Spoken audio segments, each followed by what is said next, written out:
And now it's on. You're listening to the Energy is Love podcast. It's the podcast for the universe. You guys all know. Everybody knows. Because you listen. Because you subscribe. Because you download. Because you tell people. You're still telling people about the podcast, I hope. If you're not, I will find you. No matter where. This is going to be my take on Taken, but it didn't quite work out. Remember, energieslovepodcast.com, all the episodes available there. You can also subscribe through iTunes, Google Play. We've got a YouTube channel, Stitcher, iHeartRadio. There's plenty of places to find the podcast. Please, if you haven't, do tell somebody about it. Do share the show. Go to our Facebook page, like our Facebook page. Share that page with somebody. I don't care who. Complete strangers, it doesn't matter. Whole reason behind all of that, me asking, first off, I'm very, very grateful for everything that you guys have done, for all the listeners' support and everybody doing just these things that I'm saying. But the reason I encourage you to share the show is simply so that all this information, all these ideas, all these concepts, all these beliefs can get out there into the universe and out there into the world, so people can simply spark some part of their brain to think differently maybe for that day, or to move differently, or maybe we inspire somebody to try out meditation, or whatever the case may be. That's the reason behind the hope that the podcast just continues to grow, which it is. So April 22nd this year, April 22nd, it's about a month and a half away. April 22nd actually happens to be Earth Day. If you live here in Utah, and maybe even if you don't, maybe you live close enough, but April 22nd is going to be the New Consciousness Expo. It's a huge, huge event. It's a gathering place for healers, artists, activists, readers. It's a wonderful, wonderful opportunity. If you are in the area and you're interested about anything that we kind of talk about on the show, this is a great place to come out and actually get some hands-on experience with some of these different ideas, some of these different modalities, all these types of different things, as well as meet a lot of the people that have been on the podcast. It's going to be April 22nd from 10 to 6. It's held at the Southtown Expo Center, and it's free admission. So bring the family, bring everybody, bring your friends. Make it a day. If you can make it a date night, that'd be awesome, even though it's not at night. But mark your calendars, April 22nd, Earth Day, New Consciousness Expo. For this episode, the episode you're about to listen to, the episode that you pushed play on, I got this super kick-ass opportunity to chat with a guy. His name is Robert Sturman. So Robert's a professional photographer, and I'm sure that at some point you've come across a photo or an image of his. If you've seen some of those photos of people in asanas, so in yoga poses, in the most beautiful landscapes and the most beautiful environments, most likely that's one of Robert's pieces. So it's robertsturmanstudio.com. That's where you can go and learn about him, find more of his photos. I would encourage you to not just go to his website, but go to Facebook, find him, go to his Instagram and find him.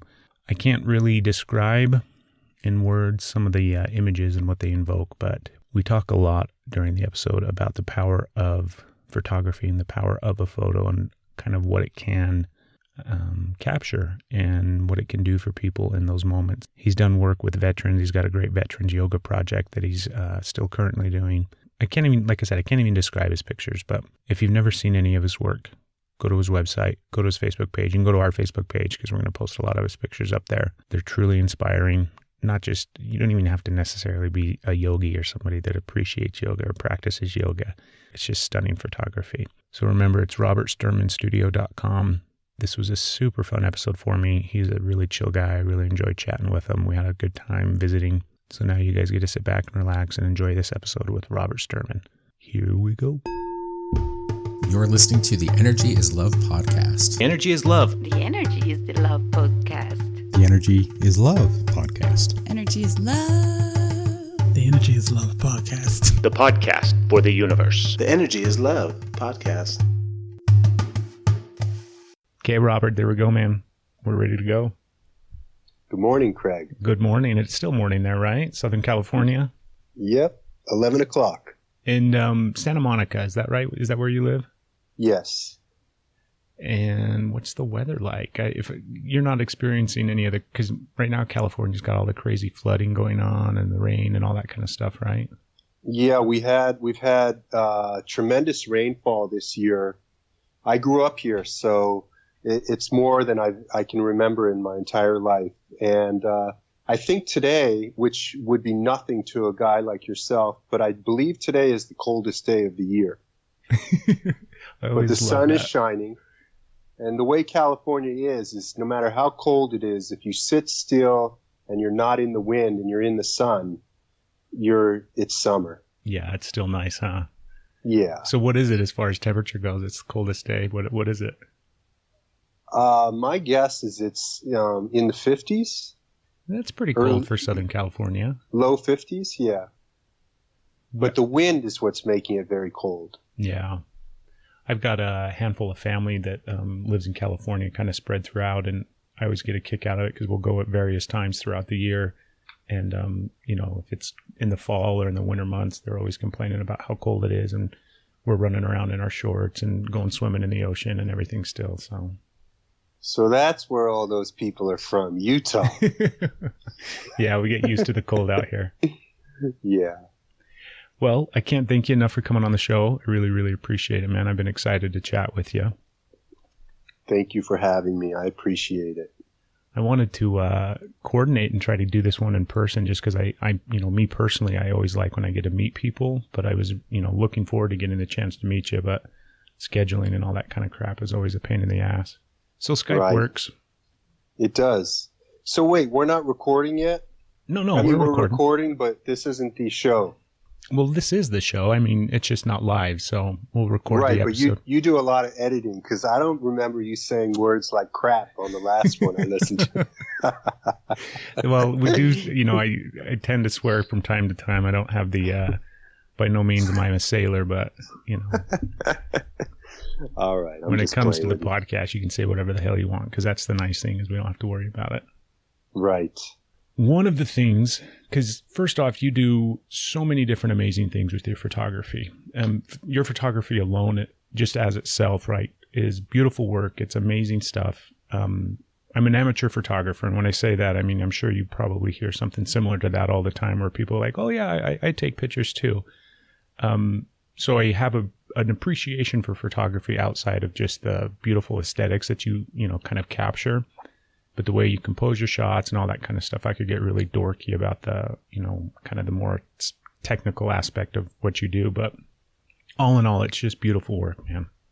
Thank you. And you can be as dorky as you'd like. Because the truth is, everybody is feeling what it feels like to be a photographer at this stage of evolution. Yeah. I mean, if you look at the advancement of technology, I mean, I'm sure you've seen it in your career and in your lifetime. Because you obviously didn't start out taking, photos on some super nice digital camera or anything like that. No. And I think that's the neat thing. Like for me personally, my dad gave me an old 35 millimeter camera back in the day, and I used that as much as I could and really fell in love with taking pictures that way. But it was a pain in the ass, obviously, to have to go get the film developed and all those kind of different things. But I think with the advancement of that, with the digital photography, it's just been insane how, like you said, everybody kind of can embrace their inner photographer. Yep, it's true. It's a renaissance. So one of the things I wanted to ask you first off, because you do capture, I mean, would you say right now, because I know you've had a long career in photography, but when it comes to people in yoga poses, we'll just kind of make it simple for people out there if they've never seen your work. Is that kind of the heart of what you're focused on and doing right now? Right now it is. And it's not necessarily, it doesn't necessarily mean that it's just a study of yoga or I'm honoring the art of yoga. It's, as an artist, I just find that the asanas, which are postures, they have such a poetic, figurative expression that it's a perfect foundation for me to tell our story, humanity's story, using the beauty of the figure in these asanas.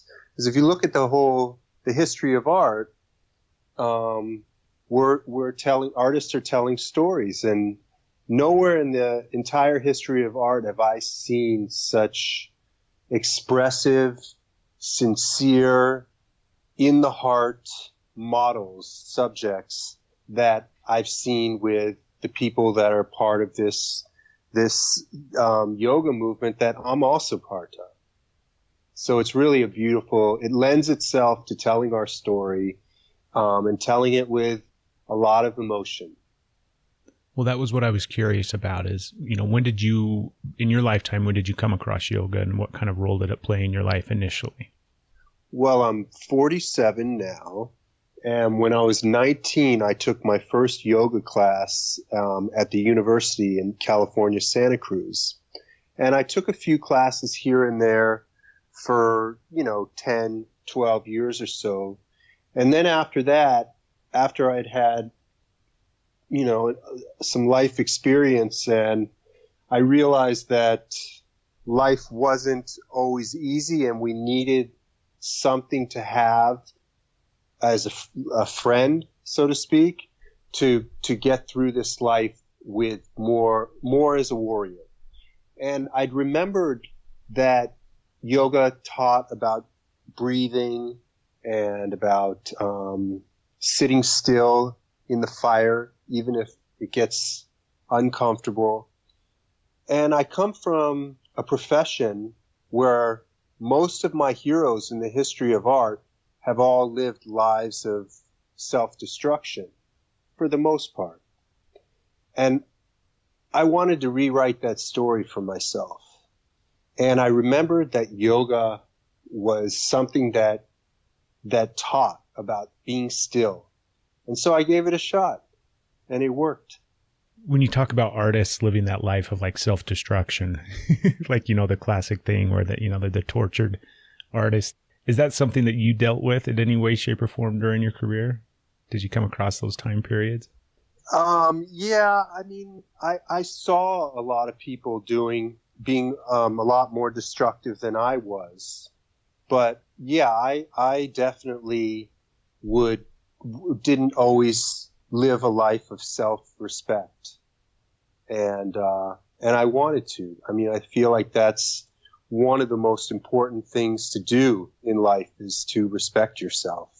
And that means making better choices, saying yes to yourself.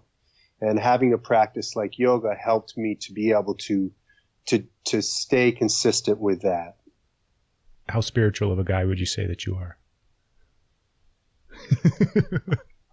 I mean, I don't really believe in anything, so I believe in getting quiet, breathing, and being present.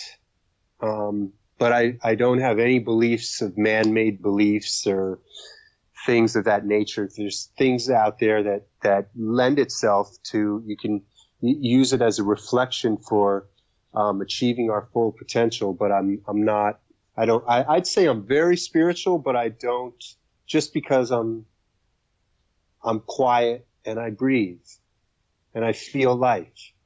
So in that space, like, I mean, if you're living life that way, because I find it interesting that you say, you don't necessarily believe anything. And, when I ask if you're spiritual, it's not necessarily, if you have a belief in God or some sort of, higher power, interfaith or something like that. But I think when you start living a life of mindfulness and quiet, and yoga plays such a role in regards to kind of putting you in that state, especially if you're practicing on a regular basis and everything like that.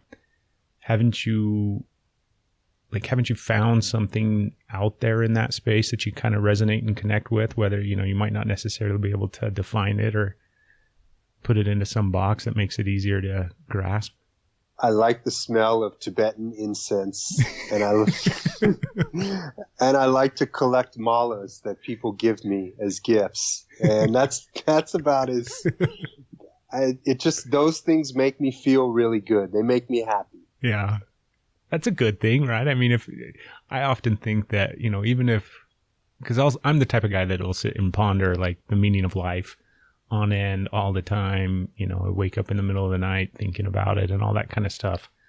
But a lot of times I get to the point where I'm like, if the meaning of life is just simply joy and happiness, if that's the purpose, if that's the reason behind this experience and why we're here, that's good enough for me. Like, that's enough in my book, that if that's all that there is, if we're just here to experience joy and happiness, then I think we're going to be all right.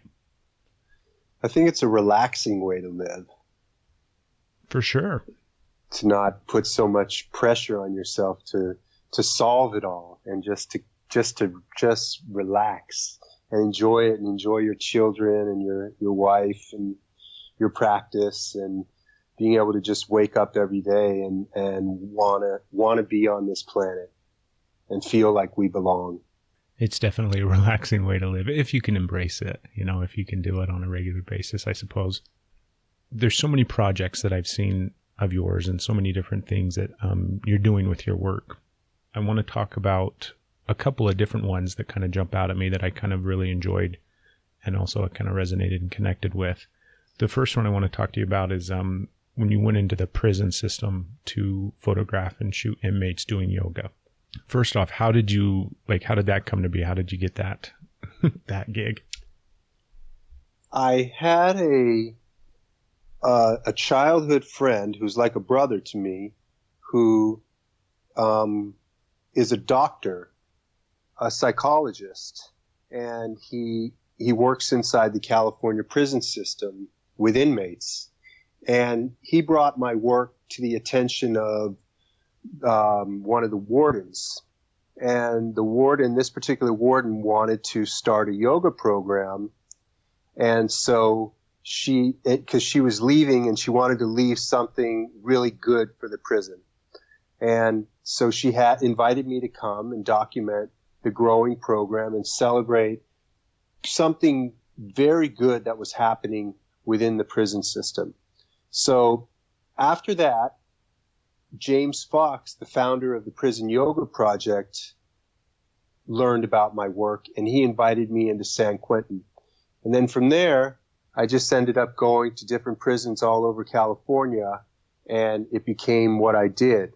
And I realized at that time there were so many revelations through working in the prison system that would change me forever. But one of the main things that I learned was that photographs with a great intention they have the power to change the world. For instance, when I first started going into the prisons, not a lot of people that I interacted with had known that yoga was going on in the prison system. So what happens is people start to see powerful, clear, emotional images that they can feel, that they get without like a verbal explanation of what's really going on, just something that moves them. And then what happens is that they see enough of these images, and they were seeing them because they were going around. Huffington Post was doing articles. Yoga Journal, their articles were going on everywhere, all over the world, actually. And if you see it and feel it enough times, what happens is it becomes something that we get used to, and it becomes a new reality. And if we have an intention, a good intention like that, obviously you could do it in an evil way too and have propaganda towards other things. But with a good idea like this, we can create a reality. And that's what I realized happened. And that's when I realized that this was more about just taking pictures. This was about activism. So if we're going to use it as activism, and when I say use it, not, because you mentioned how you could attach something to this type of project or something like that in a negative way. But what would be, like, what did you experience or what did you find came out of that? Like what's the issue with the prison? I have my own personal take. I used to work in a correctional facility and everything like that. So I know a lot of the issues that are wrong with the penal system and the prison system and all that kind of stuff. But what did you see coming into it? Like, my guess is you probably never, had you ever been to jail before? Or had you ever been inside some sort of prison facility before? I'll tell you what I was. I was a guy that loved watching prison documentaries. And I didn't go out and find this, okay? And then I had just watched a show called Oz, which you probably heard of. Uh-huh.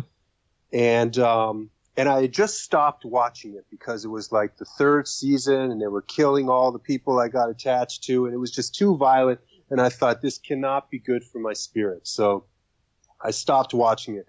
And that's when I got the call from the warden. But what happened was when I first went in, I had all these ideas of what it was like, that it was dangerous, that, I was in danger, that this, but when I'm useless artist, photographer guy. There's no hit on me or any claim to fame for doing something to me, but that's not what's going on. What we see the occasional fit problems on the news, but for the most part, what's going on in the system is it's very mundane. And I loved it. I loved going in there. This brings me to my second point about it. The first point that I just mentioned was about how I realized that we can change the world through photographs, and through photographs are ideas, and a great idea can change the world if we execute it in a mindful, strategic manner. The other thing I learned was that people love to be reflected back to them that they're okay. So when an artist, a photographer, is paying attention to a person, whether it's a prisoner or a professional model, if you're paying attention to them and celebrating them and seeing them, they light up. And it doesn't matter who they are. And I realized that photography was almost like the camera was a magical, profound box that could change a person's life and cause them to see their potential and then ultimately become that. Did you have a lot of interaction with the prisoners other than, yeah, do you know what I mean? Like, did you get to spend time kind of chatting with them and learning a little bit about them and stuff like that? Absolutely. I did. And it was nice because especially with San Quentin, because I was able to go back there, I think 4 times. So I definitely got to know some of the guys, and they trusted me because they trusted their teacher, James Fox, and they knew that I was celebrating them, and I wasn't in there to take advantage, exploit. I was really in there as a sincere artist that was with them. I would put my camera down sometimes and do some poses during the class and just have a good time and be very respectful of their space. And it was quite nice. Did you find that there was like because I'm sitting here thinking about, I remember when I worked at a correctional facility, so I worked at the Salt Lake County Jail here in Utah for a few years. And when they had programs or things that prisoners could go do, or, other things that they could do other than just hanging out, it seemed like a lot of times they would be doing them for the wrong reason, or they would be doing them simply just because it was something else to do, which is fine. But I think yoga specifically, especially inside, a prison, what type of guys do you think were drawn to that? Or did you find anything as you're kind of visiting and talking and learning about these guys that there was something, like, did they initially just go and then whatever, and then eventually they got to the point where they really started to be affected by the practice of yoga? Yes. That in San Quentin, it's a different story. The guys that go to yoga are deeply devoted to their practice, and it's not easy to get into the yoga program, and I'll come back to that. But in the other prisons that I worked at in California, a lot of the guys were just going because it got them points or got them out of the mundane situation they were in, and they would go. But every time after class, we would talk, and you could see the guys that had been going a few times had already gotten hooked. And one of the things that they would often say is they came there thinking it was something that their girl did, and they were just going to do a few breathing exercises. And then when they got there and it started to warm up and get a little faster, it was one of the hardest things they've ever had to do. And it wasn't a sissy sport at all. It was serious. Yeah. And they fell in love with it. And you could tell they would say things like, I haven't experienced that kind of quiet since I was with my wife and child. I mean, very touching things. I filmed a lot of these conversations after the class. And that's how it was. In San Quentin, these guys were they came and they just meant business. They came to practice. And I took that away with me, that when they unrolled the mat, that was just time to go in and do whatever it took to clear the way so they can live better. So you described as you're these photographs that you're taking, how much power's behind them and how much they can invoke a response in people that see these photographs, and how it can lead to massive change and things like that. When it's you behind the camera actually shooting the picture itself, what does that feel like? Do you have the sense of being able to look and see, and know that shot specifically is going to be the one? Or, do you know what I mean? How do you set that up? Like, if you have that weight behind it of, because you are doing something that has the potential to help so many people and to change so many different viewpoints and things like that. Yeah, there's a yoga of seeing. And, for me, I'm in my own class there while I'm working, and I do realize that it's once in a lifetime, and it's a decisive moment, and you have to be very present. But for me, it's to just really love that I'm there, love that I'm having this experience with these human beings, and feel it and breathe and see it and push the button, and then just know that I got it. That's just that's the only way it's going to be fun for me, is to be in my knowingness. Like, I won't go into a class as a neurotic photographer taking 10,000 pictures with a prayer that I might get one. That's not fun for me. It's more fun for me to only shoot 20 and know that 18 of them are masterpieces. Do you ever do work anymore? Well, I guess that's a good question. Do you ever do work anymore? Because my guess is what you do probably doesn't feel like work. Like, do you ever have to pick up a job or do something or some obligation where, it's not something that you necessarily want to be doing, but you kind of have to? I go and do private shoots where people hire me to, it's work, but it's what I refer to as having the opportunity the responsibility to reflect back to people that they're light, that they're beautiful, that they're okay. And so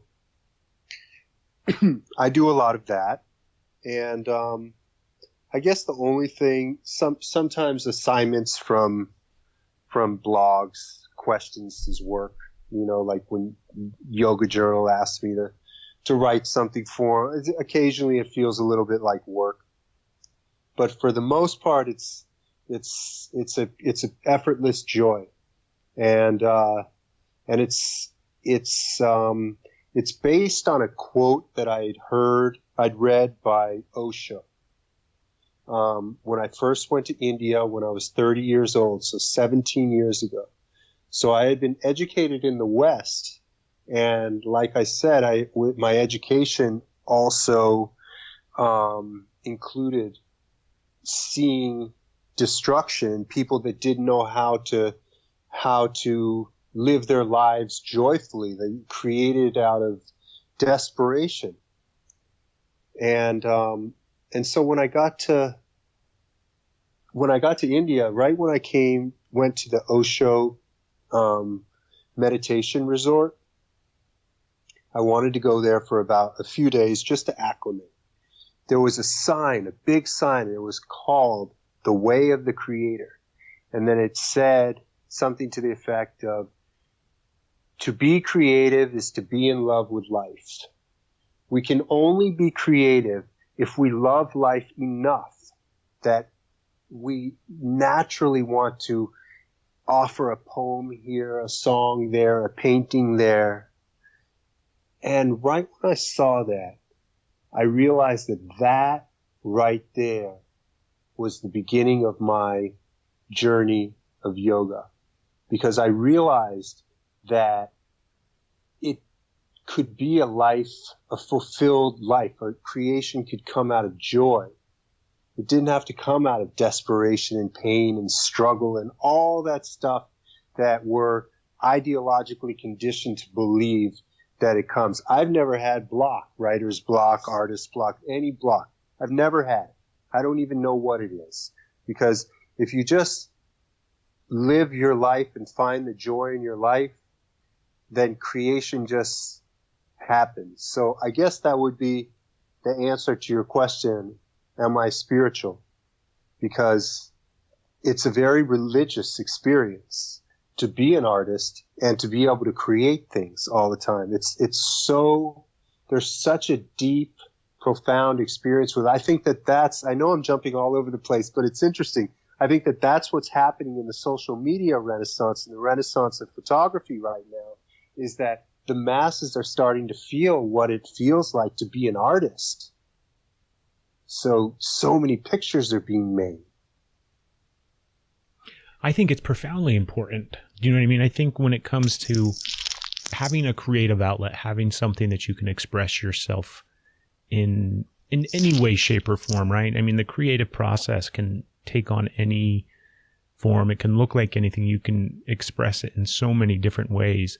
And I think when people do that, when people can express themselves and get out there, and it doesn't matter if it's photography or if it's art or if you're, do you know what I mean? Maybe you're a carpenter and you're making really, really fine furniture, whatever the case may be. It doesn't matter what outlet it is, but I think just the mere process of going into those not imaginative, that's not a word, but into those places in your imagination where you kind of put things together and pull things out and then turn them into something that's, you can physically look, see, touch, taste, smell, whatever the case may be.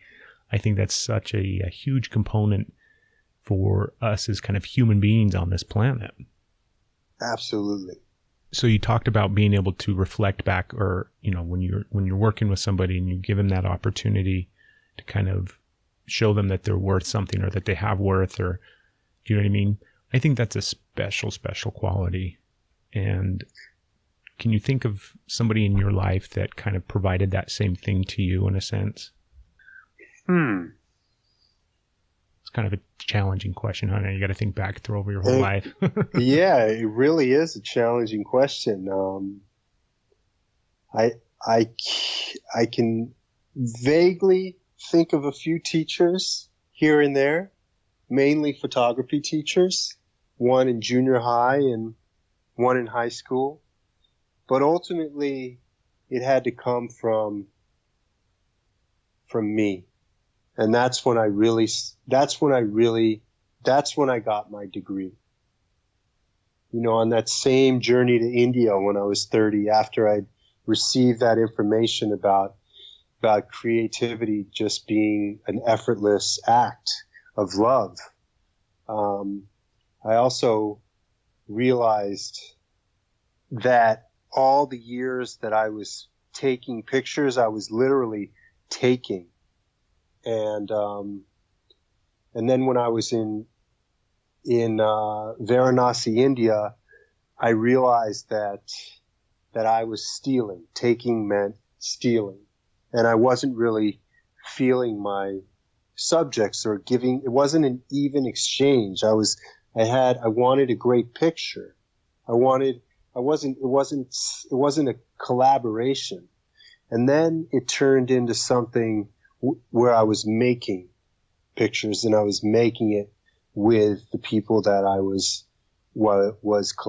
collaborating with at the time. And my heart broke, because I knew I would never be that person again.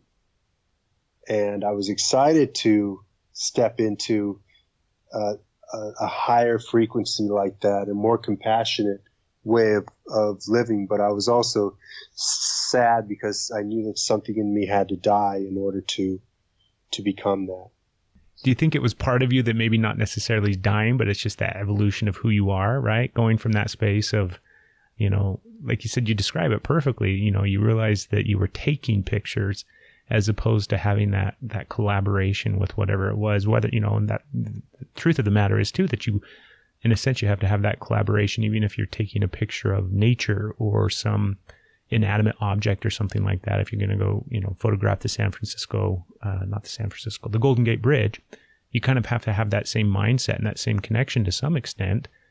And I think that's probably why your work is so powerful and why you are able to convey so much through that, is because you do have that understanding and that realization. So I wouldn't look at it like a death of, I can understand kind of the realization of feeling like, there's a part of you that kind of has to die and go away in order for this other part to come out. But I think it's just the evolution of you, man. I think it's pretty cool, actually. Yeah, it was growing up, and it was rather than a sadness, I think there was more joy that, wow, I can actually be this person that I didn't even know before, that I could respect. It was something of that nature. Did you feel your work change after that? I feel like my work always had the feeling of connection in it, but I hadn't arrived. My work led me to that, because that's what the work often does. It shows you where you're going. So the work, I don't think, changed that much, but my attitude did, and my sincerity did. And I was much more authentic and present. And I mean, over the years, obviously it changed, but it was, it shows in the previous work that there was, you can really see the human element for as far, even if I wasn't that present with it all the time, for as long as I can remember, you can see that. Yeah. So the other, like I said, you've got a lot of projects and some things that I want to talk to you about. But one of the other ones is when you work with veterans. So I want to know how the hell that came to be. You got it. Were you ever in the military, or did you ever serve or anything like that? No, I was never in the military. But when I was 18 years old, that's when Desert Storm started, and there was a lot of talk about a draft back in 1989, 88. And we were scared. I was at the university, but it was our age group that was going to be drafted if they had a draft. And what's interesting about it is, since then, I've worked with quite a few guys that are my exact age that have done numerous deployments. So how it happened was, occasionally there'd be someone that would set up a shoot with me, and they'd say, "Hey, do you mind if I brought my uniform to do a couple shots while in addition to the regular shoot?" And I said, "Of course, sure," but I didn't really think much about it, and so I did it. And then I started to make posts about it on social media, and the response was so huge, and it started to have a life of its own, that because people tend to create their stories around it, and all of a sudden it was yoga heals, and yoga helps people in the military, and it helps veterans and all that, and it all started to come together. And then more and more people would ask if they could be photographed in their uniform. And then one thing led to another, and I started to really become connected with a lot of active duty and veterans who had lost their legs in war. And the work was so powerful, and it moved so many people. And then I started to learn a lot more about some statistics that were astronomical about veterans who commit suicide. I mean, outrageous. The number is not clear. For a while there was a thing going around that it was 22 a day, but I don't know what it is, but it's too much, whatever it is. Yeah, that's for sure.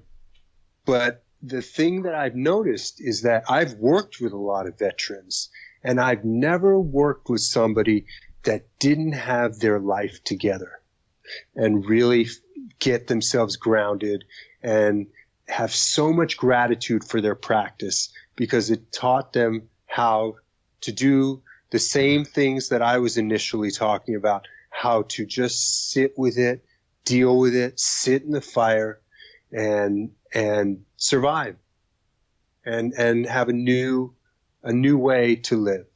And I've seen a lot of that. So I realized its importance, and I realized that all I have to do is hang out with cool people, take a few shots, reflecting back to them that they're cool and that they're beautiful, and then share the work. And it goes on doing so much.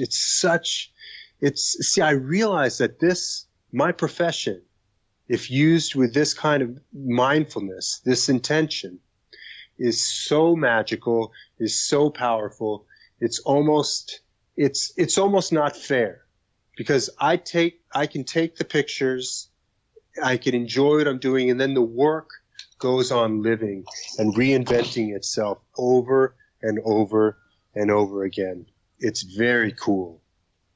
It sounds like, because I'm thinking about some of the pictures that I've seen of yours, right? Some of the stuff that, and even before, even before I did the podcast, or the podcast was a thing, and then finally I got to the point where I'm like, you know what, I want to talk to this guy. I love his work. Even before any of that, I see some of your pictures, and they invoke so many different things in the moment, right? And then maybe I'll see that same picture a month later, or 2 months, or 3 months, or 6 months later, and it'll have some other connection or correlation with me. Do you have I don't even know how you could as a person, but do you have can you grasp the idea that what you're doing is having that kind of profound effect on people? I haven't really, I have thought about it a little bit, but I experience the same thing that you do, Craig, is that I'll look at it and then revisit the image, and it'll hold a whole new space and have a different life, different meaning to me. One of the shots that I think of, I used to be a police officer, and so. Oh, really? Yeah. Right on, man. You've got a picture. I'm learning a lot about you. You worked what was your job in the correctional facility in Utah? I was an officer, so I worked in a housing unit with prisoners and everything like that. So you were a guard? Yeah. Yeah. I was there for about 2.5 years. No, it wasn't an easy job by any means. And then after that, I went out on the road and was a cop for a few years as well. And there's a picture of yours where it's a police officer on the street, and he's in some funky, weird pose. He's in his uniform, his patrol car's behind him and everything like that. It's a black and white photo. Yes. And I remember coming across that and seeing that picture when I was a police officer. And there were so many things that I felt at the time seeing it. I mean, it's a great picture, first off. The guy's in some, he's an athletic police officer. He's healthy, he looks fit. He's in some really good, I don't even know what pose it is. Natarajasana. And not just a regular one, like his foot's behind his head or something. Yeah, I mean, it's a crazy pose. It's serious, yeah. And right at the time when I see it, it's at a point in America where, and it's still that way to a certain extent, where law enforcement is looked at, such a certain light, and then they were going through so many different issues, and the profoundness of what that conveyed to me, I don't even know how to really express it in words, and I'm kind of failing at doing that, but it's a great picture. It had so much significance for me at the time. And, that's what I'm talking about. Having some sort of the realization of what you're doing. I mean, I just think it's fascinating, and it's probably good that you kind of can't grasp the totality and the scope of it, because the last thing, you'd hate to get in your head and have your ego blow up and, ruin the work, down the road or whatever the case may be. But yeah, that wouldn't benefit anyone.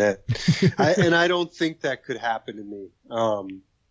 The way that, some artists or doctors get a God complex like that. Yeah. I don't think that would happen. Do you have a favorite place that you like to shoot? Oh gosh. Nope, I don't. I just, I have favorite moments where everything I love the tranquility of the sea and things like that, but I really love to be in the city, like Cuba, for instance. I loved Cuba because there were so many complexities, and the architecture alone, just being to create masterful shots just without the yogi is a challenge, and would be a lot of fun for me. But then to integrate the poetry of yoga in that kind of life, that architecture and the people around and the cars driving by and the dog walking by and all kinds of stuff conspiring for that one decisive, perfect moment. That to me is, I love it.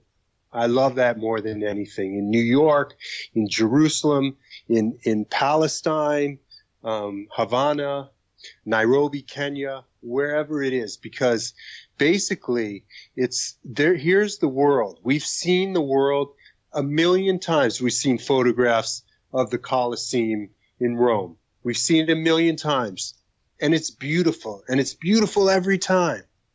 But when we integrate the poetry of yoga in that composition, to me, those moments are absolutely the most incredible moments in the world for me as an artist. Can you feel it when you're there, like in that space? Can you? Oh yeah. Do you know what I mean? Can you tell that the moment that you are creating and that is kind of at the same time being created for you to witness and be a part of, that's actually happening? Or is it? Yeah, it's 100%. It's not a guessing game. It's not. It's like, because you were in the prison and and I'm fascinated that you were a cop, and because you sound like this, teddy bear kind of like new agey guy. It's great. Yeah. No, I got an asshole streak in me too somewhere. All right, cool. So it's like, let's say there's, a sniper. Mm-hmm. They're not going to go home and then relive it and know that they did it. You got to get it in the moment. And that's how it is with photography. Yeah. Well, it's a good metaphor for life, not just with photography, but, as you move throughout your day and throughout your life, and regardless of what you're doing for your profession or for your job or whatever the case may be. I mean, it's a great way to live just in general. Yeah, absolutely. Because we're changing so much. What's happening is the danger of what's happening with these phones that are always with us, that we don't really believe that life really happened unless we recorded it and then have an interaction with people about what we recorded, what the picture we took or whatever. But we're losing that sense of enjoying something and being able to walk away from it so tremendously fulfilled by it that it's not even important that we tell someone about it or the world sees it. It really did happen, and it changed us because we were so fulfilled by it, and that's enough right there. We're losing that quality, which is such an amazing quality to have. Yeah, I would agree. I think, for everything that technology and phones and all that kind of stuff, it's done so much for society and for the world in so many different positive ways, but it does seem like there's a lot of things that we are losing and that we're kind of missing out on. Yes. Did you see, like, with the advancement of the internet and social media and, the way that it's kind of exploded in the last 8 to 10 years, how did that change your business and your ability to do what you do? Did it have a massive change on it, I would imagine, or? Well, I believe that, we're in a little bit of a tricky time right now because, that's an understatement, I think. Yeah. Okay. Well, first of all, let me say this beforehand, that I'm not complaining about it. That let's just pretend for a moment that photographers aren't as useful or in demand as they were, because so many people are learning how to take pictures and learning how to take pictures really well or good enough so that they don't need to hire a professional photographer. So what that does, at first when this all started happening, I would be people would hire me all the time to do shoots, which I'm not saying there's a shortage of it now, but it was just, there was a lot more opportunity. But then I got tired of that. So, and at the same time I started teaching, mastering the art of yoga photography. So I would always, throughout my public offerings on social media and do workshops all over the world and everything, I would teach people a few tools on how to make strong, clear, poetic, powerful images, because I just know, and it's easy to teach. It's just some basic stuff that just helps people be better photographers. Maybe they won't be great, but they'll definitely remember a few of the things that I tell them for the rest of their lives. And they're going to have a camera in their hand for the rest of their lives too. So, but what it ultimately has pushed me to do is to decide what's important. And what's important to me is that I've realized that the camera can evolve us in a positive way. And I can use my skills and my sincerity to do projects that are very meaningful to the world. And that excites me a lot more than being hired just to do an advertising campaign or things like that. Yeah, I can see how that would. What do you have any projects in works or things that are coming up that you want to share with us or talk about in any way? I'm continuing my work with the military. I'll be going to Hawaii because on Oahu there's the Army, Navy, Air Force, and Marines are all there, and supposedly they have quite a few active duty and veterans that are obsessed with yoga. So I'm going to have the opportunity to work with a bunch of them. And to me, that's such a beautiful project that sums up everything I've been talking about in our conversation about creating a new reality, because this project is so important. And the more beautiful images that I create of these human beings finding a way to live life again, being triumphant, it inspires people that may need that push. I work with Tal Porchon Lynch on a regular basis, and she's one of the oldest living yoga teachers in the world, definitely the oldest in the West. And doing projects like that where I show this woman who lives her life believing in what's possible and thinking positively and just loving her life and loving her practice. So you make these beautiful images of this woman and you put them into our culture so that they become things that people see all the time. Then what that does is it creates the idea that there's no excuse. Like, what's your excuse? Because, I don't know how old you are, Craig, but I'm 47, and I've noticed a couple times here and there that I say that I'm too old for something. But then I think of this 98-year-old woman, and that's, abolished. Yeah. It's funny, the mindset. I've been, just recently, I've been starting to play basketball in the mornings, and, my body's going through the process of all those muscles that I hadn't been using on a regular basis, and my knees and all these kind of different things. And over the past 2 weeks, it's like every morning I wake up and I'm like, oh, I'm just too old for this shit. And, I had to catch myself in the realization of, I'm 35 years old and I'm not too old to go play basketball by any means. I'm not too old to kind of, get out of bed in the morning. But I think it's really funny, that mindset that we get stuck in sometimes. And I don't think people realize or understand how powerful that internal dialogue is that you have with yourself. I'll say it jokingly at times when I'm talking to my kids about I'm just an old man as I'm kind of hobbling up the front steps to get into the house. But we just have to be so, aware. And it is a good reminder. And I mean, it's not, what's her name again? Her name is Tal Porchon Lynch.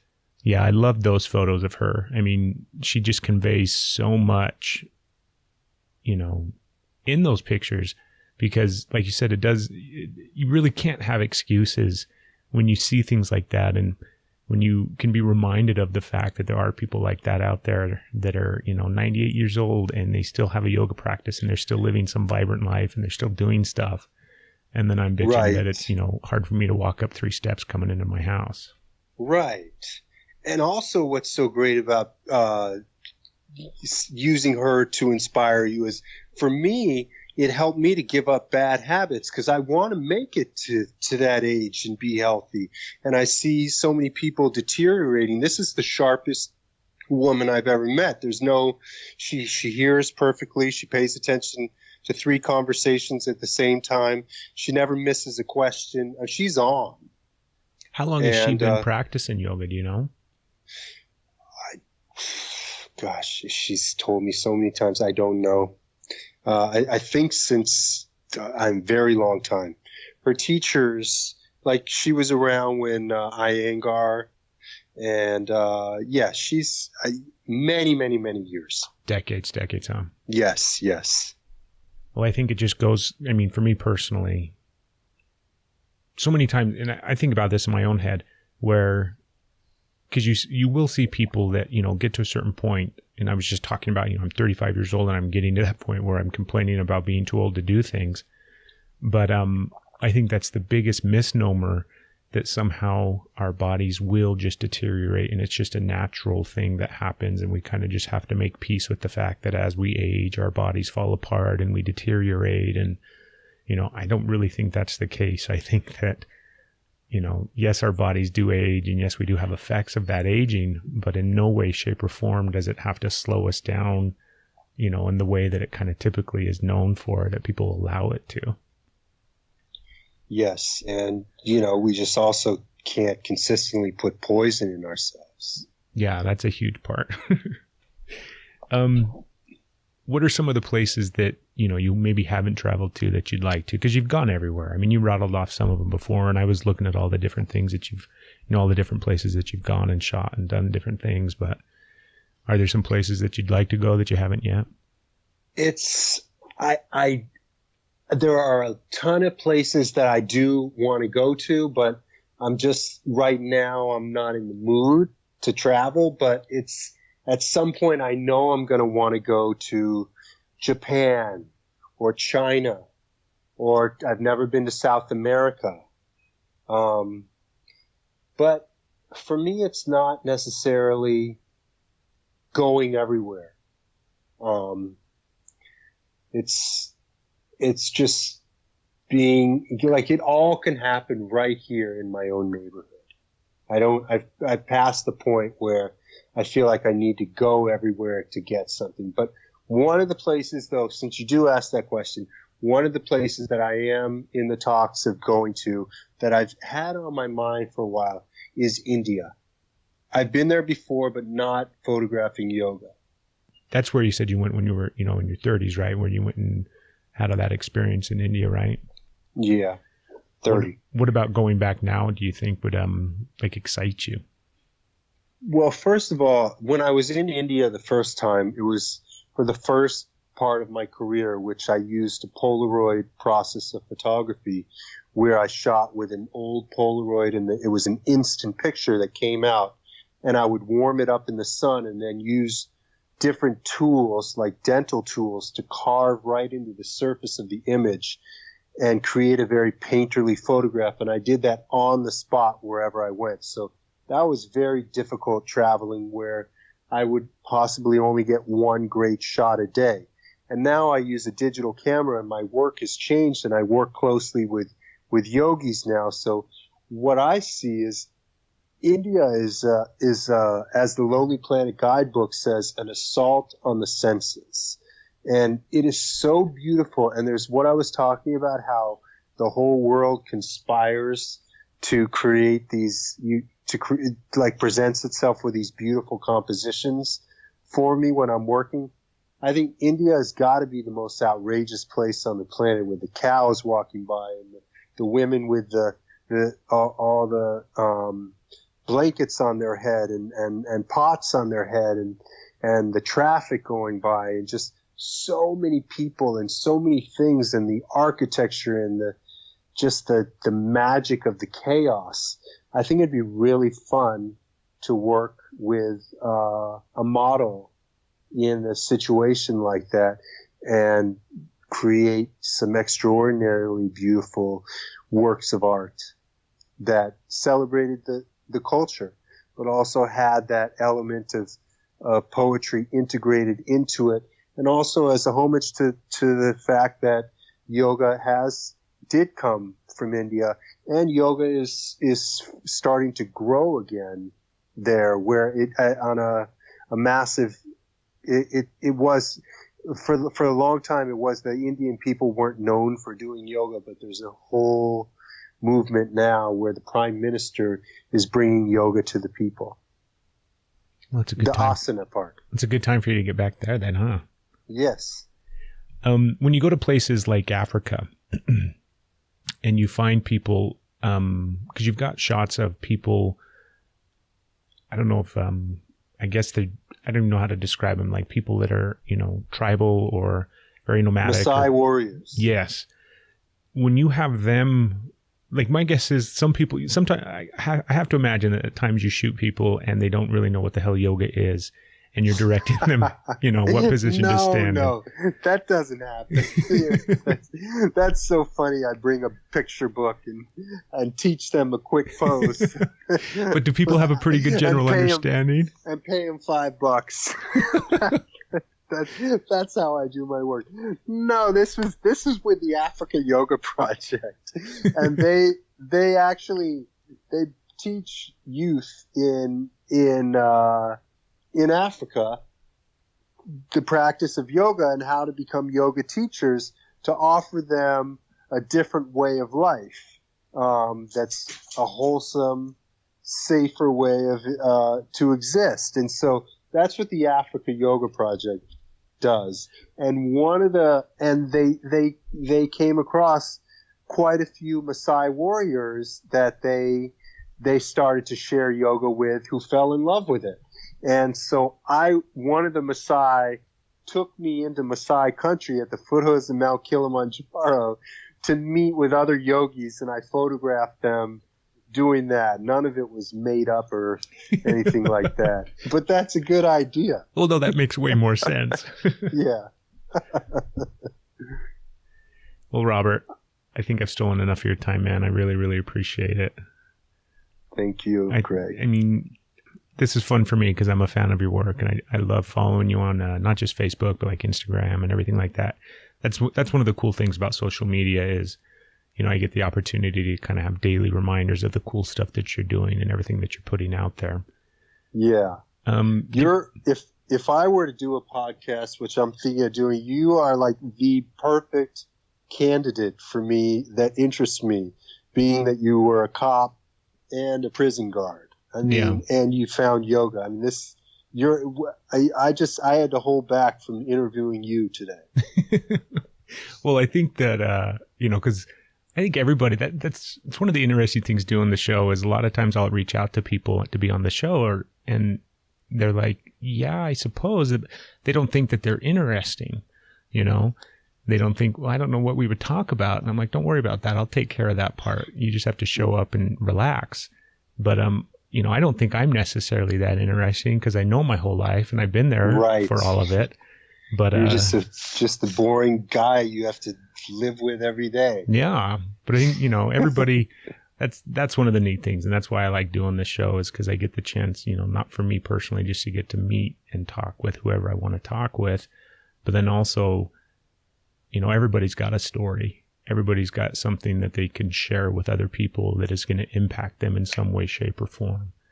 And so, you've got your work, you've got your art, you've got your photography and things like that that's so impactful. But I think if people can find whatever that is and, pursue it and embrace it and all that kind of stuff, they're definitely going to live a lot happier in life.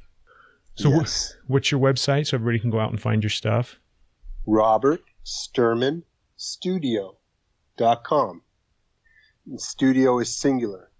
Perfect. And then, like I said, of course, you're on Facebook and Instagram and everything like that. Yeah, the website's cool, but social media is a daily, it's a vision into the artist's studio. It's a window into our studio. And that's how I see it, is it's a daily offering, and it's like writing in a sketchbook and doing pieces every day and just keeping the creativity flowing. And that's what social media is. I was going to ask you too, because one of the things you mentioned about the Polaroid and stuff like that, and how you used to shoot pictures like that, and that was one of the things I wanted to talk to you about. But do you have any other outlet for your creative process, or anything else that you kind of do on the side maybe that's not as well known? That same time that I was at Osho's meditation resort, I know I keep going back to this because obviously it had a very profound impact on me, because it taught me things that I never would have learned anywhere else. He talks about this one woman that sweeps the meditation hall every day. And he goes on about how beautiful of a job she does, and how you can just feel how much she's enjoying it, and that she's sweeping and she's so present with it. And it's as if she's making these invisible paintings. And then he goes on to say she's creating for the sake of creation itself. She just loves just to do what she's doing. Newspapers will never write about her. Magazines won't publish anything. But she is being creative and in love with life. And so when you say, do I have anything else? It's all just, whether it's walking my dog or going to the gym or going to a yoga class. And it's the same thing, the quote that to do life artfully is yoga. Yeah, I'm thinking you're probably a pretty spiritual guy. No. Well, thank you, Robert. I really appreciate it, man. Thank you, Craig. I appreciate it too. You're definitely, you have that quality where you bring people's light out and reflect back to them. And that's a beautiful quality. And I appreciate it. Thank you. Well, thank you. And everybody go out and have a beautiful, wonderful day. I feel like that's one of the most important things to do in life, is to respect yourself.